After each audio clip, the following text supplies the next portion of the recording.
Amém.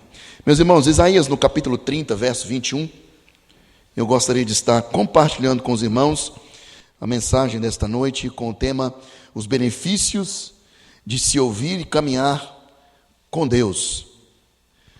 O cântico que as irmãs cantaram aqui fala sobre isso, e também a última música, que nós cantamos no louvor também tem a ver com a mensagem. Os benefícios de ouvir e caminhar com Deus. Isaías no capítulo 30, verso 21. Diz assim o texto: quando se desviares para a direita e quando te desviares para a esquerda, os teus ouvidos ouvirão atrás de ti uma palavra dizendo: este é o caminho, andai por ele. Novamente, quando te desviares para a direita e quando te desviares para a esquerda, os teus ouvidos ouvirão atrás de ti uma palavra dizendo: este é o caminho, andai por ele. Podeis assentar, nós já oramos, que o Senhor possa nos falar nesta noite através de sua palavra. Amém? Meus irmãos, o contexto desse texto que nós lemos vai nos falar a respeito de um alerta que Deus vai trazer através do profeta Isaías para o povo de Judá. Nós estamos aqui num contexto de rebeldia, e ao mesmo tempo que a rebeldia ela está aqui sendo denunciada, Deus também está falando a respeito de sua disciplina, de seu juízo. E quando nós paramos para fazer uma leitura cuidadosa a respeito desse tema aqui, o tema que eu estou dizendo não é o tema da mensagem, mas o tema do texto que nós estamos lendo. Quando pegamos o capítulo 30 todo para ler, e aí, como nós já aprendemos, para que a gente possa compreender o que o texto está dizendo, nós precisamos também tomar conhecimento de seu contexto. E aí, quando nós estamos diante de um capítulo como esse que nós estamos aqui, que é o capítulo 30, é bom a gente pegar o capítulo 29, ler o capítulo 29, depois ler o 30 e depois avançar para o 31, para a gente compreender o que está acontecendo aqui. Qual é a realidade estabelecida aqui, que é uma realidade triste, uma realidade deplorável, porque o povo de Judá, em rebeldia, se levantou contra a autoridade de Deus. Ou seja, nós estamos diante de um texto onde o Senhor está tratando com o povo de Judá. Deus está tratando com o seu povo. Deus está tratando com os seus filhos. Então, nessa meditação, nós estamos diante de uma narrativa do profeta Isaías acerca do alerta que Deus vai trazer com relação à intenção e o planejar de Judá em fazer uma aliança com o reino do Egito. O 29, quando nós voltamos atrás, nós vamos ver, Deus vai estar trazendo aí a respeito da situação deplorável de Judá.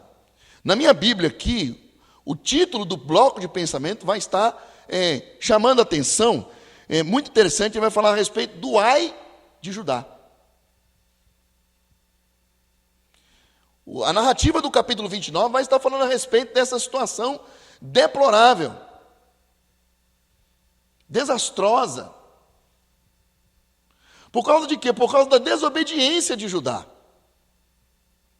E o que eu acho mais interessante aqui, trazendo para a nossa realidade, meus irmãos, é que nós não podemos cometer o erro de Judá quando ele não olha para o exemplo dos filhos de Israel. Porque aqui nós estamos diante de um contexto de reino dividido. O reino do norte, as 10 tribos, e o reino do sul, as 2 tribos e meia, que Deus vai deixar para Davi e a sua descendência, para cumprir a promessa que Deus fez a Davi. Olha, eu vou ser justo com meu filho Davi, porque ele sim, ele foi justo para comigo. Ele foi obediente, não se desviando para a esquerda nem para a direita, como diz o texto que nós acabamos de ler. Ele foi fiel aos meus mandamentos, e eu fiz uma promessa para ele, que a lâmpada dele nunca se apagaria em Israel. E por causa dessa promessa, Deus vai dar para Davi e a sua descendência pelo menos 2 tribos, para que a família de Davi continue reinando sobre essas 2 tribos. E para que a gente compreenda o contexto, as 10 tribos que ficaram no reino do norte foi entregue para Jeroboão. Os irmãos conhecem essa história. Jeroboão estava voltando para Israel, depois que Salomão morre. Jeroboão era um oficial da confiança de Salomão. E por causa de uma discordância com Salomão, Jeroboão teve que fugir para o Egito para que ele não fosse morto. E quando de lá do Egito ele ficou sabendo que Salomão estava morto, já era morto, e o seu filho reinava em seu lugar, ele volta para Jerusalém. E no caminho para Jerusalém, um profeta encontra com ele, tira sua capa e rasga a capa em 12 pedaços e dá 10 pedaços para ele. Assim diz o Senhor: eu estou entregando 10 tribos na sua mão, você vai reinar sobre 10 tribos. Se você tão simplesmente atender os mandamentos do Senhor nosso Deus, ser fiel a Ele, a sua descendência se assentará para sempre sobre o trono de Israel. As mesmas palavras que foram ditas para Davi. Mas o que aconteceu com Jeroboão, filho de Nebate? Durante quase 10 dinastias depois da sua morte, todos os reis que pecaram à semelhança de Jeroboão, o autor daquele livro, seja o livro de Reis, principalmente, quando vai falar a respeito da monarquia em Israel, e mais em 2 Reis, vai falar: olha, este rei pecou contra o Senhor, praticando as mesmas obras de Jeroboão, filho de Nebate, que fez com que os filhos de Israel pecassem contra o Senhor. E o que Jeroboão fez? Jeroboão foi lá com medo do povo ir até Jerusalém, por causa que o templo estava lá, no sul, e por lá ficassem, e fizessem ali uma rebelião contra Jeroboão, contra a sua vida, né, e o tirassem do trono.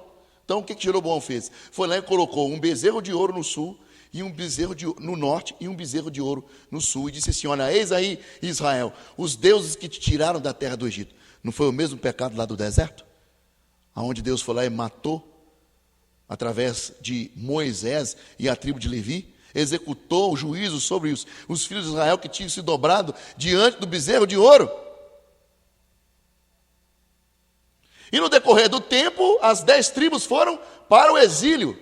Da mesma forma, Deus estava mandando os profetas, alertando o reino de Judá, dizendo: olha, se vocês continuarem em desobediência, vocês também seguirão o mesmo caminho dos filhos de Israel. Mas tamanha, meus irmãos, era e estava aqui nesse momento a apostasia de Judá, que eles não estavam nem aí para aquilo que Deus estava falando através dos profetas, principalmente nesse caso aqui do profeta Isaías. E quando nós vamos ler especificamente o capítulo 30, nós vamos ver que havia ali parte da aristocracia de Judá, dizendo que eles não queriam ouvir a voz de Deus. E o texto vai dizer que eles tapavam os ouvidos para não ouvirem a voz de Deus. E além de tapar os ouvidos, eles diziam assim: olha, Isaías, nós não queremos ouvir essa palavra que você está dizendo que Deus trouxe para você, para nos falar, não. Vamos fazer o seguinte: tira aí da sua estola uma palavra que nos alegre, uma palavra que exalte o nosso ego, uma palavra que transforme o ambiente que tão carregado que está negativamente, transforma esse ambiente num ambiente positivo. Ou seja, o filme se repete hoje, meus irmãos. A palavra é deixada de lado e a palavra do homem é pregada. Tamanha era a apostasia daquela época. Esse era o contexto dos filhos de Judá. E olha que se Deus não abrisse os ouvidos daquele povo, eles seriam como surdos, ou menos que os surdos, porque Deus, quando quer falar com o surdo, o mudo, Ele fala com ele. No livro de Jó, no capítulo 36, verso 10, o autor vai dizer assim: abre-lhes também os ouvidos para a instrução e manda-lhes que se convertam de suas iniquidades. É Deus que pode abrir os ouvidos, os nossos ouvidos, para que a gente possa compreender e saber e nos arrepender das nossas iniquidades, diz o texto. Caso contrário, ele falaria, como já dissemos, até mesmo com um surdo, e nós mesmos não ouviríamos nada além de um som confuso. E aí, quando nós nos lembramos desse som confuso, já viu quando a gente está dentro da nossa casa e começa a ouvir um som lá fora? E dependendo do som, a gente sai até fora para tentar compreender o que está falando? A maioria das vezes, quando passa carro de som nas ruas, para falar a respeito de ofertas, Não, deixa eu lá ver que ofertas que estão sendo oferecidas, aonde estão sendo essas ofertas. Não é assim? Quando a gente não compreende dentro da nossa casa, não é assim? A gente sai por lá de fora para procurar entender o que o carro de som está falando. Esse era o problema do povo de Israel. Eles não conseguiam compreender a voz de Deus. E, na verdade, eles não queriam compreender a voz de Deus. E podemos, à semelhança disso, nos lembrar da experiência do apóstolo Paulo em Atos, no capítulo 22, verso 9. Quando Lucas vai relatar acerca da defesa de Paulo, contando em relação à sua conversão. Ele vai dizer assim, olha, lá em Atos no capítulo 22, verso 9, vai dizer, os que estavam comigo viram a luz, sem contudo perceberem o sentido da voz de quem falava comigo. Na experiência do apóstolo Paulo, ou na experiência da conversão de Saulo, só ele ouviu a voz do Senhor. Os que estavam com ele ouviram o barulho, viram a luz, mas não compreenderam o que a voz estava falando. Por quê? Porque a intenção de Deus era falar única e simplesmente com Saulo de Tarso. Mas diante desse contexto aqui, dessa situação deplorável, dessa experiência do apóstolo Paulo, do texto que citamos acerca de Jó, quando ele fala a respeito da instrução que Deus pode dar e tem poder para nos dar, e também pode abrir os nossos ouvidos para que a gente possa se arrepender das nossas iniquidades e converter-nos dos nossos maus caminhos, quais são os benefícios que nós podemos receber de Deus quando ouvimos a palavra de Deus, ouvimos a voz de Deus, e não somente ouvimos, mas também fomos chamados para caminhar com o Senhor? O primeiro deles é o entendimento e a instrução que esse caminho, que a voz de Deus neste caminho tem para nos trazer. Mas antes, eu queria chamar a atenção dos irmãos, um texto antes do que nós lemos, como eu falei, o capítulo 29, verso 24 de Isaías vai dizer assim, e os que erram de espírito virão a ter entendimento, e os murmuradores hão de aceitar a instrução. Bem, mas para que a gente possa continuar, a gente precisa entender a diferença entre entendimento e instrução. Qual é a diferença entre esses dois? Existe uma diferença clara entre eles. O primeiro, o entendimento, vai dizer a respeito do assimilar. Quando alguém nos explica algo, nós somos dotados de capacidade, é lógico que cada um num nível diferente, de uma forma diferente, mas nós fomos dotados de capacidade para o entendimento. Quando nós ouvimos uma explicação, essa pessoa pergunta para nós, e aí, entendeu? Porque se você não entendeu, eu posso explicar de novo. Não é assim a nossa experiência do dia a dia? Então, o entendimento diz respeito a assimilar, absorver a explicação. Mas a instrução vai muito mais além do que simplesmente entender. Porque a instrução, ela vai nos trazer que, a partir do entendimento, eu vou ter condição de não somente colocar em prática aquilo que me explicou, mas também ensinar a outros. Bem, quando nós olhamos para essa questão, o profeta aqui, no capítulo 29, ele vai declarar que, ao trilharem o caminho de Deus, aqueles que normalmente estão errando em suas escolhas e decisões, passariam a aceitar o conselho. E os que murmuram aceitariam a instrução para abandonarem este comportamento. Quando ouvimos a voz do Senhor e trilhamos o seu caminho, recebemos instruções que nos capacitam a decisões mais acertadas.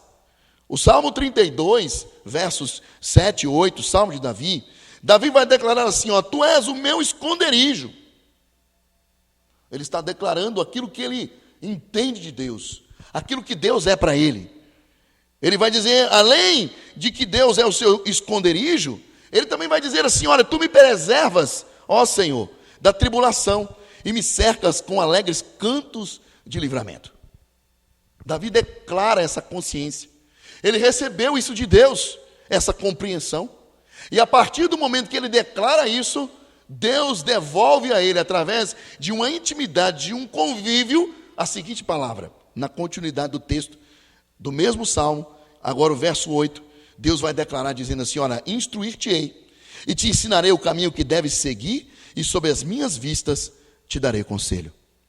Aqui também está incluso a cegueira e a surdez espirituais, que dariam lugar a uma prontidão para com as gloriosas verdades do Evangelho.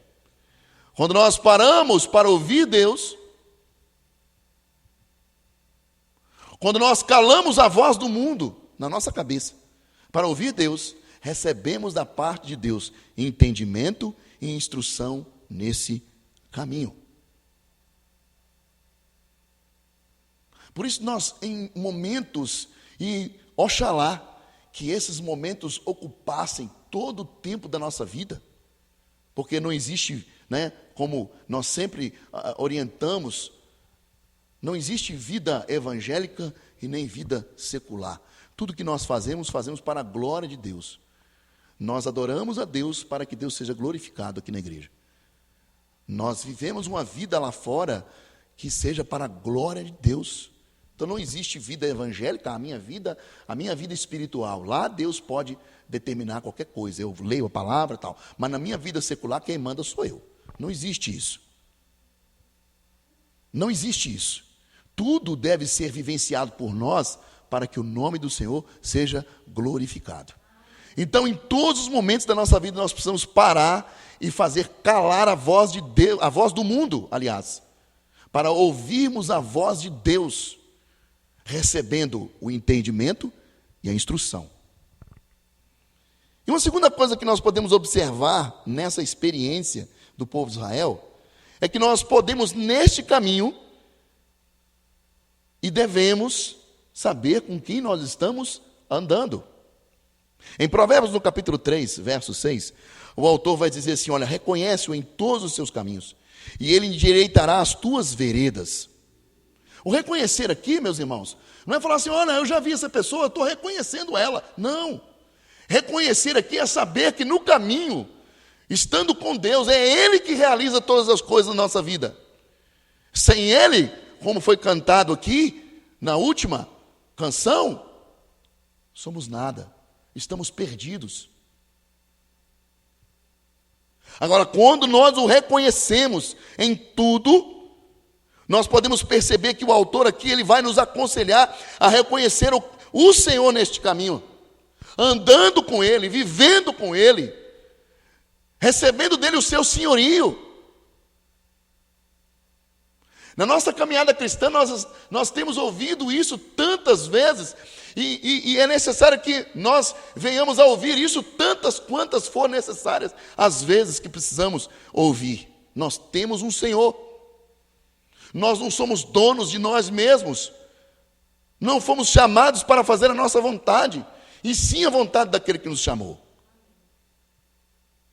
E se nós temos um dono, temos um Senhor, nós precisamos reconhecê-lo no caminho, para que não venhamos incorrer no erro dos discípulos a caminho da cidade de Emaús, que se encontraram com um homem e começaram a ouvir desse homem questionamentos do que havia acontecido em Jerusalém. E eles pegaram e falaram com o homem: olha, você está em Jerusalém, não sabe dos acontecimentos que aconteceu? E a partir daquele momento, este homem começou a transcorrer, desde as promessas da palavra de Deus no que diz respeito ao envio do Messias, até aquele momento. Isso no caminho para a cidade.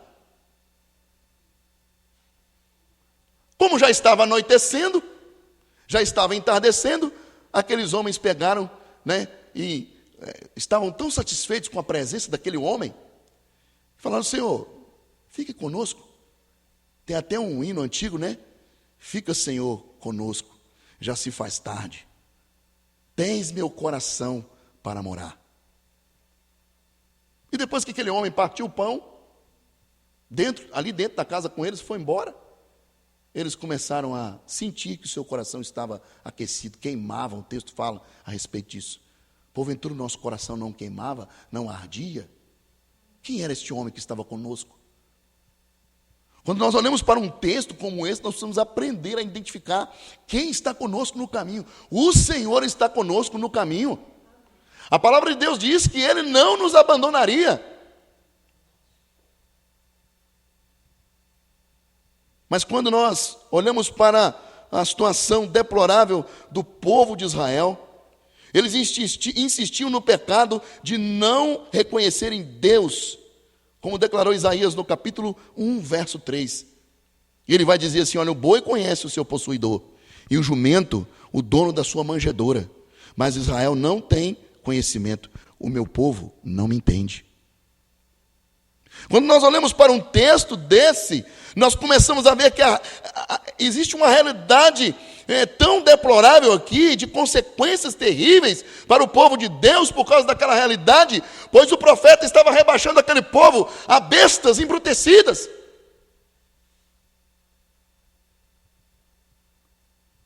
Porque o boi conhece o dono da sua manjedoura, um animal irracional conhece. Você pode passar um ano fora, quando você voltar, o seu gato vai te reconhecer, vai saber quem é você. Mas você já percebeu que o outro ser humano esquece de você fácil? É disso que Deus está falando. E olha que aqui nós estamos falando de algo que acontece por causa de uma ausência nossa.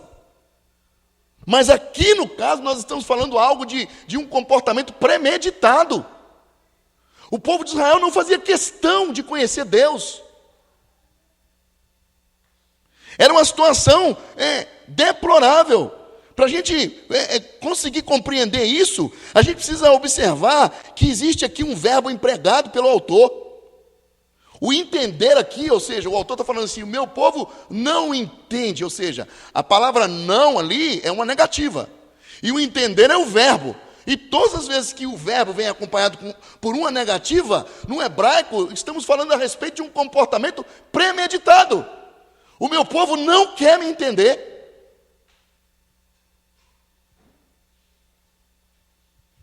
Essa foi a escolha do povo de Israel. Nós não queremos te ouvir, Isaías. É o nosso desejo, é a nossa vontade, é o nosso querer. Ou seja, nos aponta não para uma ignorância involuntária, mas para uma deliberada preferência, partida de um coração rebelde e voluntarioso. Jesus também enfrentou isso na sua época. João no capítulo 1, verso 11, o autor vai dizer, sendo boca de Jesus, ele vai declarar assim: olha, eu vim para aqueles que eram meus, mas os meus não me quiseram. Olha o não aí, e depois o verbo.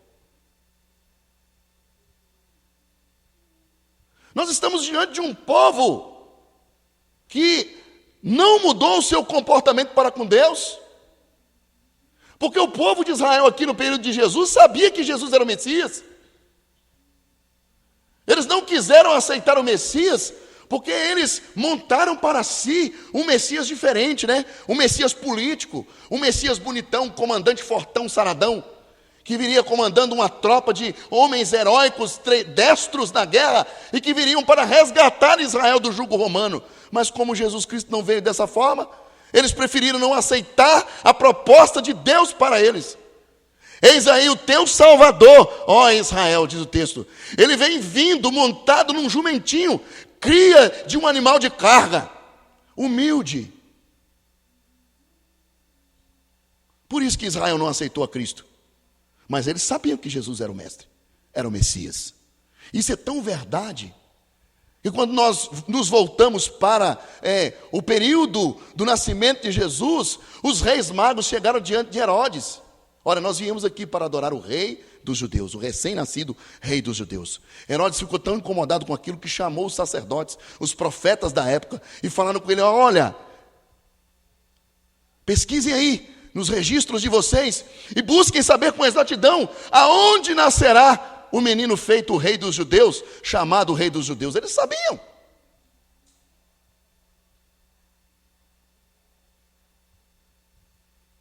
Não queriam premeditadamente, mas João, ele continua na narrativa do seu texto e vai fazer aí uma declaração maravilhosa no versículo 12. Ele vai dizer assim: mas a todos quanto me receberam, dei a eles o poder de serem feitos filhos de Deus. E poder aqui no grego é exousia, autoridade. Jesus recebeu essa autoridade para nos dar a condição de sermos feitos filhos de Deus, e é só Ele que tem essa autoridade. Jesus concede essa autoridade aos eleitos, e esses recebem o espírito de adoção, o qual clamam: Abba, Pai. Por isso nós precisamos conhecer e reconhecer quem está conosco no meio do caminho, para que possamos ouvir Deus, para que possamos compreender Deus falando conosco e receber esses benefícios de um conselho de uma pessoa que está tão perto de nós. E muitas vezes nós procuramos Ele longe, batemos em tantas portas e não reconhecemos Deus no caminho. Em terceiro e último lugar, eu gostaria de falar não só sobre este que está no caminho conosco, mas também falar deste caminho. Um caminho que, estando nele, não haverá erro. Ainda no livro do profeta Isaías, em seu capítulo 35, versos 8 e 9, o autor vai dizer assim: ali haverá um bom caminho, caminho que se chamará o caminho santo. O imundo não passará por ele, pois será somente para o seu povo. Quem quer que por ele caminhe, não errará, diz o texto. Nem mesmo o louco. Ali não haverá leão, animal feroz não passará por ele, nem se achará nele, mas os remidos andarão por ele. O profeta nos informa que este caminho não seria trilhado por qualquer um, ou seja, o ímpio não passaria por ele, pois será somente para o povo de Deus. Quem quer que ande por este caminho não erraria o seu destino, nem mesmo o louco erraria este destino. Aqui temos uma realidade histórica, meus irmãos, porque nós estamos falando de um texto que aponta para os diversos caminhos que foram abertos para o povo de Israel vir para Jerusalém adorar no templo. O povo cresceu de tal forma que saiu dos domínios de Jerusalém, e caminhos foram abertos para que o povo de Israel trilhasse por esse caminho seguro, sem correr o risco de morte, sem correr risco de ser assaltado, sem ter problema de perigo no meio do caminho. É desse caminho aqui que o profeta está falando. Mas quando nós trazemos esta realidade histórica para a nossa realidade, nós vamos entender que estamos olhando para uma realidade eterna, a qual o próprio Cristo se fez este caminho. João 14,6 vai dizer assim: olha, eu sou o caminho, a verdade e a vida. Ninguém vem ao Pai a não ser por mim. E todos que trilham por esse caminho, é um caminho seguro, mesmo que haja pedregulhos, espinhos, dificuldades. Mas uma consciência deve estar clara no nosso coração: Jesus está conosco nesse caminho. Ao abordar também este assunto, o assunto do caminho, o salmista Davi, no seu Salmo 25, versos 8 e 9, ele também vai declarar dizendo que bom e reto é o Senhor. Por isso aponta o caminho aos pecadores, guia os humildes na justiça e ensina os mansos o seu caminho. Ele declara que este caminho é um caminho de justiça e retidão. Somente os retos e os justos trilharão com segurança este caminho. Nós fomos chamados para trilhar este caminho, para estar com Deus neste caminho, para ouvir a sua instrução, para ouvir os seus ensinamentos e atender os seus ensinamentos, colocar em prática, não sendo somente ouvintes, mas praticantes de toda a palavra que nos é ensinada neste caminho. E para concluirmos, meus irmãos, ao caminharmos com Deus, também recebemos dele a incumbência de apontar o caminho aos pecadores. O texto vai dizer: este é o caminho, andai por ele. Paulo nos fala da condição que nós estamos neste caminho e que nós temos neste caminho. Condição esta dada por Cristo. Colossenses, no capítulo 1, verso 27, apenas a parte C do versículo, vai dizer assim: olha, que a condição de vocês neste caminho é que Cristo, estando com vocês neste caminho, fez de vocês a esperança dos ímpios. Cristo em vós é a esperança da glória.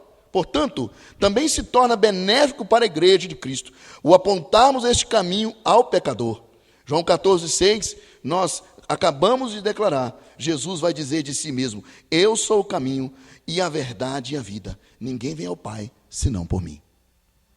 Estamos neste caminho para declarar que Jesus é a solução. Que Jesus, Ele prometeu estar conosco todos os dias. Que Jesus disse que não nos abandonaria. E o Senhor tem cumprido a sua promessa. Eu tenho certeza, aí lembrando, né, das falas costumeiras do presbítero Alex, quando ele diz assim que se for dado a cada um de nós, o microfone é a oportunidade para contar o quão Cristo tem se feito presente nas nossas vidas, cada um de nós não teria tempo aqui o suficiente para contarmos as bênçãos que o Senhor tem nos dado nesse caminho, não somente as bênçãos, mas principalmente da sua presença. Amém? Que Deus possa abençoar a sua vida e que, estando nesse caminho, ouça a Deus, busque entendimento de Deus, receba a instrução de Deus e multiplique isso para outros. Nós não sabemos quem são os eleitos, por isso que a palavra de Deus nos manda pregar o Evangelho, para que através dessa luz que brilha em você, deste sal que é a sua vida em Cristo, possa iluminar aqueles que estão nas trevas. O texto da palavra do Senhor diz assim que as trevas estão cobrindo a terra, mas sobre nós brilha a luz do Senhor. Amém?